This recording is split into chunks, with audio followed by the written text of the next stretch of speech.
سے سچ ہے کہ وہ اسلام کے جو آج سے لگ بھگ 1450 سال پہلے صرف ایک عقیدے پر قائم ہوا تھا، آج ہم کو اس دنیا میں بہت سارے الگ الگ چھوٹے بڑے گروپ یعنی کہ فرقوں میں نظر آتا ہے۔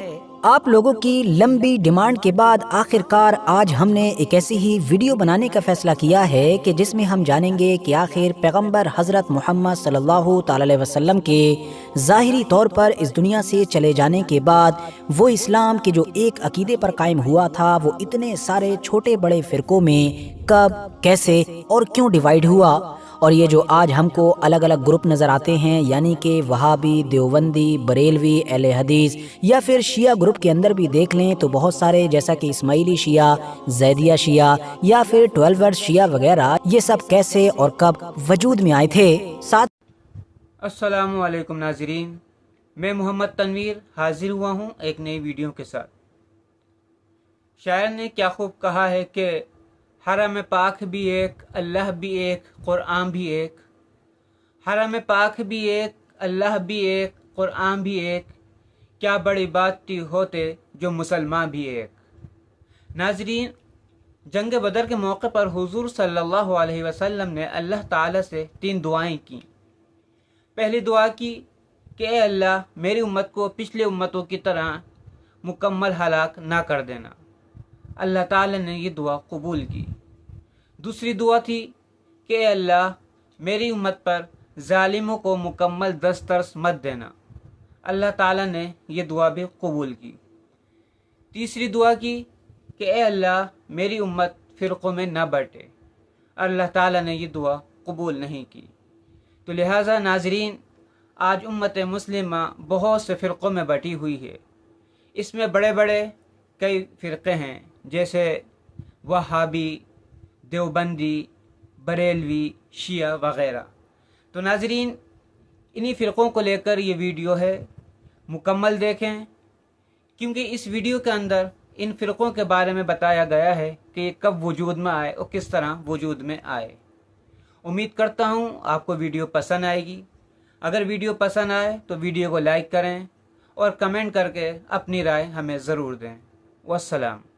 ضرور ہے مگر شاید پوری طریقے سے سچ ہے کہ وہ اسلام کے جو آج سے لگ بھگ 1450 سال پہلے صرف ایک عقیدے پر قائم ہوا تھا، آج ہم کو اس دنیا میں بہت سارے الگ الگ چھوٹے بڑے گروپ یعنی کہ فرقوں میں نظر آتا ہے۔ آپ لوگوں کی لمبی ڈیمانڈ کے بعد آخر کار آج ہم نے ایک ایسی ہی ویڈیو بنانے کا فیصلہ کیا ہے کہ جس میں ہم جانیں گے کہ آخر پیغمبر حضرت محمد صلی اللہ تعالی علیہ وسلم کے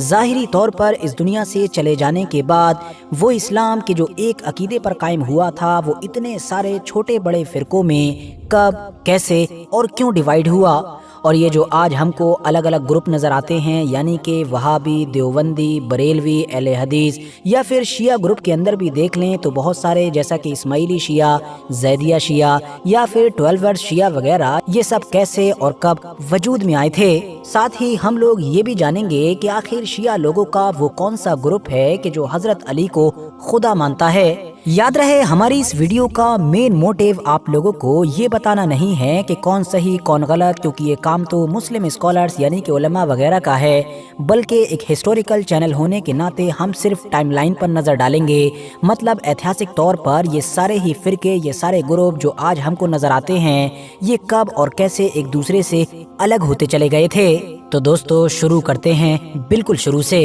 اسلامی روایات کے مطابق اسلام کی شروعات تو دنیا کے پہلے انسان یعنی کہ حضرت آدم علیہ السلام سے ہی ہو گئی تھی، مگر اسلام اپنی موجودہ شکل میں اس وقت آیا تھا کہ جب آخری پیغمبر یعنی کہ حضرت محمد صلی اللہ تعالی علیہ وسلم کے اوپر وحی نازل ہوئی۔ جب تک نبی علیہ السلام مسلمانوں کے بیچ رہے تو ظاہر ہے اختلاف کا تو کوئی سوال ہی پیدا نہیں ہو سکتا تھا، اس لیے ان کے بیچ کوئی فرقہ وغیرہ بھی پیدا نہیں ہوا۔ مگر جب 632 عیسوی میں حضرت محمد صلی اللہ تعالی علیہ وسلم ظاہری طور پر اس دنیا سے رخصت ہوئے تو معاملات خراب ہوتے چلے گئے۔ سب سے پہلا اختلاف تو اسی بات کو لے کر ہوا کہ آخر پیغمبر علیہ السلام کا سکسیسر یعنی کہ خلیفہ کس کو بنایا جائے۔ مسلمانوں کے ایک گروپ کے جو میجورٹی میں بھی تھا اس نے پیغمبر علیہ السلام کے سب سے قریبی دوست یعنی کہ حضرت ابو بکر صدیق رضی اللہ تعالیٰ عنہ کو پہلا خلیفہ چن لیا، جبکہ ایک چھوٹا گروپ حضرت علی شیر خدا کو پہلے خلیفہ کے طور پر دیکھنا چاہتا تھا، جو نہ صرف حضرت محمد صلی اللہ تعالی علیہ وسلم کے خاندان بنو ہاشم سے تھے بلکہ ان کے کزن اور داماد بھی تھے۔ یہاں سے خلافت کو لے کر شروع ہونے والا یہ اختلاف بڑھتا ہی چلا گیا اور چند سالوں کے اندر اپنی ساری حدیں پار کر گیا، اور یہی اختلاف ہی اسلام کے اندر سب سے پہلے بٹوارے کی وجہ بھی بنا، اور پھر وہ دو گروپ وجود میں آئے کہ جن کو آج کے دور میں ہم لوگ شیعہ اور سنی کے نام سے جانتے ہیں۔ کیونکہ جہاں ایک طرف آج تک سنی لوگ ایتہاسک طور پر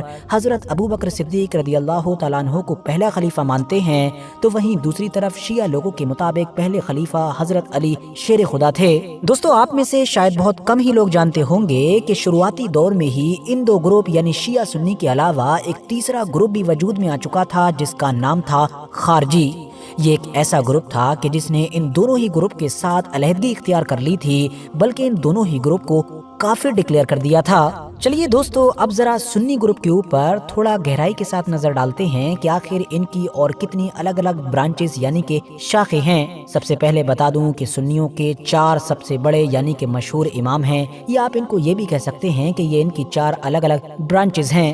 سب سے پہلے حضرت امام ابو حنیفہ، دوسرے امام حضرت امام مالک، تیسرے امام حضرت امام شافعی، جبکہ چوتھے امام حضرت احمد بن حنبل ہیں۔ انہی 4 اماموں سے ہی وہ 4 فقہی مسلک بھی نکلے ہیں کہ جن کا نام آج کے دور میں ہم لوگ عام طور پر سنتے رہتے ہیں، یعنی کہ امام ابو حنیفہ سے حنفی مسلک، امام مالک سے مالکی مسلک، امام شافعی سے شافعی مسلک، جبکہ حضرت امام احمد بن حنبل سے حنبلی مسلک۔ یہاں پر یہ بات بتا دینا بھی ضروری ہے کہ بہت سارے لوگ اس غلط فہمی میں رہتے ہیں کہ یہ چاروں الگ الگ فرقے ہیں، جبکہ یہ فرقے نہیں ہیں، کیونکہ فرقے تو ایک دوسرے سے عقائد میں الگ ہوتے ہیں، اور عقائد میں الگ ہونے کی وجہ سے وہ ایک دوسرے کو کافر تک ڈکلیئر کر دیتے ہیں۔ لیکن یہ جو چاروں مسلک ہیں یہ عقائد میں بالکل سملر ہیں، اسی لیے ایک دوسرے کو مسلمان بھی مانتے ہیں، صرف فقہی مسائل میں ہی ایک دوسرے سے الگ ہیں اور اپنے اپنے اماموں کو فالو کرتے ہیں۔ یہی وجہ ہے کہ آپ میں سے شاید کچھ لوگوں کو یہ پتا بھی ہوگا کہ سلطنت عثمانیہ کے دور میں کئی صدیوں تک لگاتار کعبے کے چاروں طرف الگ الگ مسلک کے 4 اماموں کے مسلح ڈالے جاتے تھے، تاکہ دنیا بھر سے جو حاجی حج کرنے کے لیے آئے ہیں وہ اپنے اپنے مسلک کے امام کے پیچھے نماز ادا کر سکیں۔ فی الحال موجودہ دور میں یہ دستور وہاں پر ختم ہو چکا ہے، اور ایسا اس لیے ہے کیونکہ وہاں پر اب جن لوگوں کی حکومت ہے وہ ان چاروں میں سے کسی کو بھی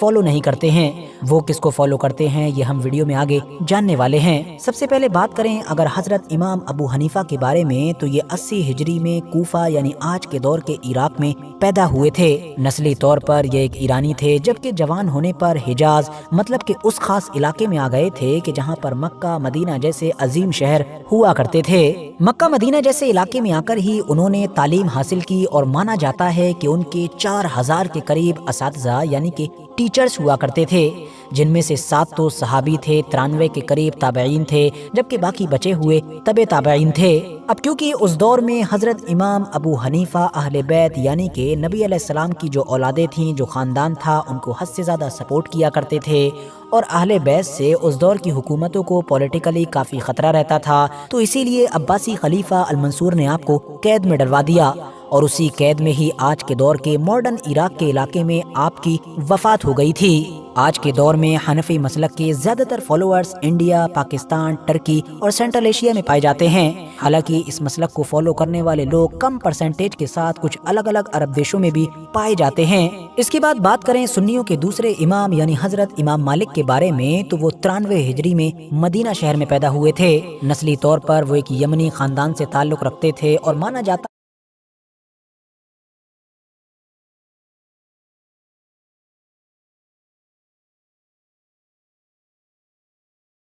دوسرے امام یعنی حضرت امام مالک کے بارے میں، تو وہ 93 ہجری میں مدینہ شہر میں پیدا ہوئے تھے۔ نسلی طور پر وہ ایک یمنی خاندان سے تعلق رکھتے تھے، اور مانا جاتا ہے کہ وہ اپنے دور میں حدیث کے سب سے بڑے امام تھے، ان کو اسی لیے مدینہ کا امام بھی کہا جاتا تھا۔ ان کے اساتذہ یعنی کہ ٹیچرز کی بات کی جائے تو ان میں حضرت امام جعفر صادق اور حضرت امام ابو حنیفہ جیسے لوگ شامل تھے۔ آج کے دور میں نارتھ افریقہ کی جتنی بھی مسلم کنٹریز ہیں ان میں رہنے والے زیادہ تر لوگ انہی کے مسلک کو فالو کرتے ہیں، اور پرانے دور میں جو اسپین میں مسلم حکومت ہوا کرتی تھی اس میں بھی رہنے والے زیادہ تر لوگ انہی کے مسلک کو فالو کیا کرتے تھے۔ بات کریں اب اگر تیسرے امام حضرت امام شافعی کے بارے میں، تو وہ فلسطین کے علاقے غازہ یا پھر اشکلون میں پیدا ہوئے تھے۔ ایتہاسک طور پر وہ نبی اکرم صلی اللہ تعالی علیہ وسلم کا جو قریش خاندان تھا اسی کے ہی ایک قبیلے میں پیدا ہوئے تھے، اسی لیے ان کا نبی نبی علیہ السلام کے ساتھ ایک خاص رشتہ تھا۔ اب کیونکہ یہ بھی اہل بیت کے حد سے زیادہ سپورٹر تھے تو اسی لیے عباسی خلیفہ ہارون الرشید نے ان کو کئی بار جیل میں ڈلوایا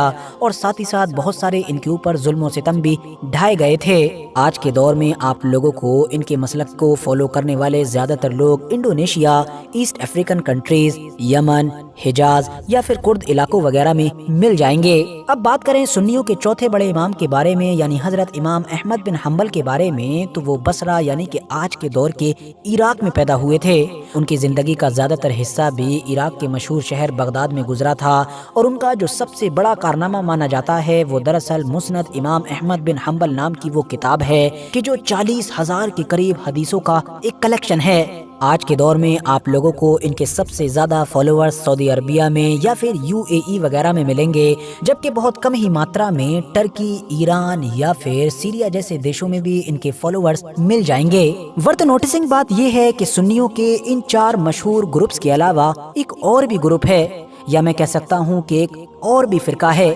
جس کو غیر مقلد کے نام سے جانا جاتا ہے، کیونکہ وہ کسی کی بھی تقلید نہیں کرتے ہیں، یعنی ان چاروں میں سے کسی کو فالو نہیں کرتے ہیں۔ اور یاد رہے کہ میں نے اس کو فرقہ بولا ہے، اور جیسا کہ میں نے آپ کو شروع میں ہی بتا دیا ہے کہ ایک فرقہ اور مسلک میں کیا فرق ہوتا ہے، تو اسی لیے اب آپ کو سمجھ لینا چاہیے کہ یہ ان چاروں کی طرح عقائد میں سملر نہیں ہے، بلکہ یہ چاروں سملر ہیں لیکن یہ ان سے کافی الگ ہے۔ اور جب عقائد میں الگ ہے تو ان چاروں کا اس 5ویں گروپ کے ساتھ ٹھن جانا بھی ایک obvious بات ہے۔ RH نیٹورک کے نالجبل فرینڈز، جب 18ویں صدی کی شروعات ہوئی تو اس کے ساتھ ہی دونوں مسلم سپر پاور یعنی کہ مسلمانوں کی دونوں سب سے بڑی سلطنتیں ڈکلائن کی طرف جانے لگیں۔ ایک طرف تو سلطنت عثمانیہ جبکہ دوسری طرف مغل امپائر۔ مسلمانوں نے اس بات پر غور و فکر کرنا شروع کیا کہ آخر پولیٹیکلی مسلمان ڈکلائن کی طرف کیوں جا رہے ہیں، مسلمانوں کی طاقت کا زوال کیوں ہو رہا ہے۔ تو علماء نے یہ مشورہ دیا کہ زیادہ تر مسلمان اب اصل اسلام سے ہٹ چکے ہیں اور انہوں نے بہت ساری ایکسٹرا چیزوں کو ایڈ کر لیا ہے اور دوسری چیزوں پر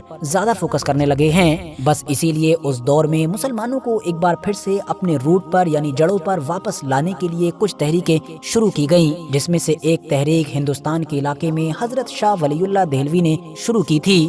انہوں نے سب سے پہلے تو ان چاروں ہی اماموں کے فالوورز کو اختلاف ختم کر کے ایک پلیٹ فارم پر جمع کرنے کی بھرپور کوشش کی۔ مطلب یہ میسج دیا کہ جب عقائد کے معاملے میں سب ایک ہیں تو سب کو ایک جگہ پر ہی اکٹھے ہو جانا چاہیے۔ اتنا ہی نہیں، انہوں نے اس بات پر بھی زور دیا کہ باقی تمام چیزوں کو چھوڑ کر مسلمانوں کو سب سے زیادہ فوکس قرآن اور حدیث کو سمجھنے پر کرنا چاہیے۔ اسی لیے انہوں نے ہندوستان کے علاقے میں پہلی بار قرآن کا عربک سے فارسی یا پھر اردو جیسی لوکل لینگویج میں ٹرانسلیشن کیا تاکہ یہاں کے لوکل لوگ اپنی زبان میں قرآن کو سمجھ سکیں۔ انٹرسٹنگ بات یہ ہے کہ یہاں تک تو ہندوستان کے علاقے میں سنی گروپ یونائٹ نظر آتا ہے، مگر پھر اس کے بعد ہی ہندوستان میں سنی گروپ میں ڈیویژن ہوا، بٹوارا ہوا اور وہ 2 مشہور گروپ وجود میں آئے کہ جن کو آج کے دور میں ہم لوگ بریلوی اور دیوبندی کے نام سے جانتے ہیں۔ یاد رہے کہ یہ دونوں گروپ ایک دوسرے کے لیے مسلک نہیں بلکہ فرقے ہیں۔ مجھے ریٹائرمنٹ کے بعد ہر مہینے لگ بھگ 2.5 لاکھ کی انکم ملے گی، کیا کیسے مجھے بھی بتا۔ یہ دونوں گروپ ایک دوسرے کے لیے مسلک نہیں بلکہ فرقے ہیں، اور میں نے آپ کو پہلے ہی بتا دیا ہے کہ فرقے اور مسلک میں کیا فرق ہے۔ باقی فقہی معاملے میں تو یہ ایک ہی امام کو فالو کرتے ہیں یعنی کہ حضرت امام ابو حنیفہ کو۔ دراصل سن 1866 کے دور میں یوپی کے دیوبند کے علاقے میں قاسم نانوتوی نے ایک دارالعلوم دیوبند نام کے مدرسے کی بنیاد رکھی اور یہیں سے ہی اس دیوبندی موومنٹ کی شروعات مانی جاتی ہے۔ یہ لوگ صوفیزم سے جڑی ہوئی زیادہ تر چیزیں کہ جس میں عرس مزار وغیرہ شامل ہے ان سب کی مخالفت کرتے ہیں، بلکہ ایسا کرنے کو شرک اور بدعت قرار دیتے ہیں۔ جبکہ ان کو کاؤنٹر کرنے کے لیے اس دور میں جو ایک اور موومنٹ شروع ہوا اس کو بریلوی موومنٹ کے نام سے جانا جاتا ہے، جس کے فاؤنڈر تھے مولانا امام احمد رضا خان فاضل بریلوی، اور جن کو اعلیٰ حضرت کے نام سے بھی جانا جاتا ہے۔ اب کیونکہ یہ بریلی سے تھے اسی لیے اس موومنٹ کا نام ہی بریلوی پڑ گیا۔ صوفیزم سے جڑی ہوئی جن چیزوں کو دیوبندی موومنٹ کی طرف سے اپوز کیا گیا تھا اس کو تو ان لوگوں نے کاؤنٹر کیا ہی، ساتھ ہی ساتھ مولانا امام احمد رضا خان فاضل بریلوی نے تو ان کے عقائد کو بھی غلط بتاتے ہوئے بہت سارے ان کے اوپر فتوے دے ڈالے، اور اس کے بعد وہ اختلاف اتنا بڑھتا چلا گیا کہ جس کی تصویر آج کے دور میں ہم صاف طور پر دیکھ سکتے ہیں۔ دوستو، ہندوستان سے الگ ہٹ کر اب اگر سعودی عربیہ کی طرف آئیں تو 18ویں صدی کی شروعات میں یہاں پر بھی ایک موومنٹ کی شروعات ہوئی، یعنی کہ سلفی موومنٹ کی، کہ جس کو مینلی محمد ابن عبد الوہاب کے دوارا لیڈ کیا گیا۔